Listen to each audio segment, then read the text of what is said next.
Yaxşı, gəlin sizlə də bölüşüm.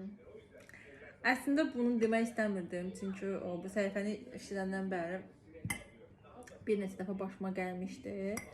Yəni mən deyən kimi ki, mən diyetadayam, başlayırlar, məsələn, diyeta məsələn davamlı saxlaya bilmirsən də. Başlayırlar ki, ondan sonradan, bəs sən diyetadaydın, niyə çörək yeyirsən, niyə abur-cubur yeyirsən?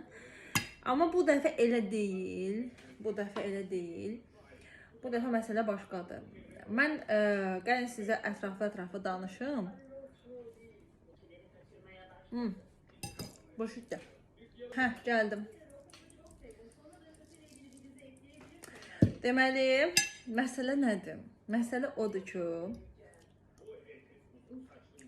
mən aralıqlı oruca başlamışam, dünəndən bəri. Artıq 2 gündür.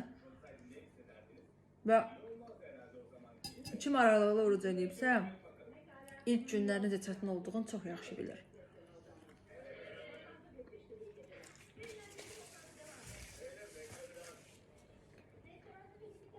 Və bu mənim üçün ilk deyil.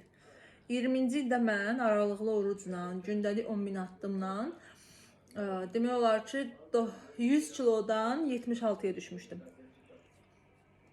Nə qədər deyirəm? 24 kilo. Sonradan əlbəttə kilonu alırdım. Məsələn 79, 74-ə düşdüm bir ara. Sırf bunu aralıqlı orucla, bir də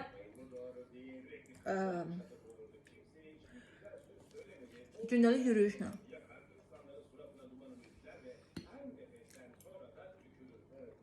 Düşünürəm ki, bu durğunluğum, bu biraz stresli olmağım da ona bağlıdır. Başqa heç bir səbəb yoxdur, çox şükür.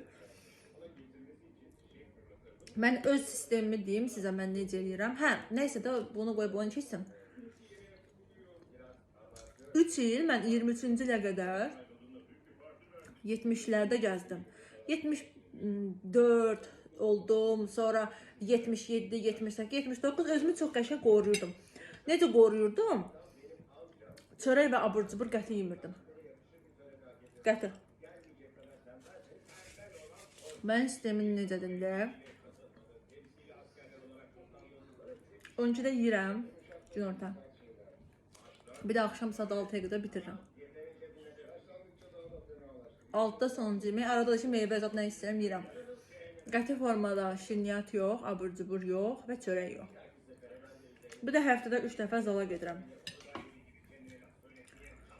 Mənim düşüncəmə görə 5 aya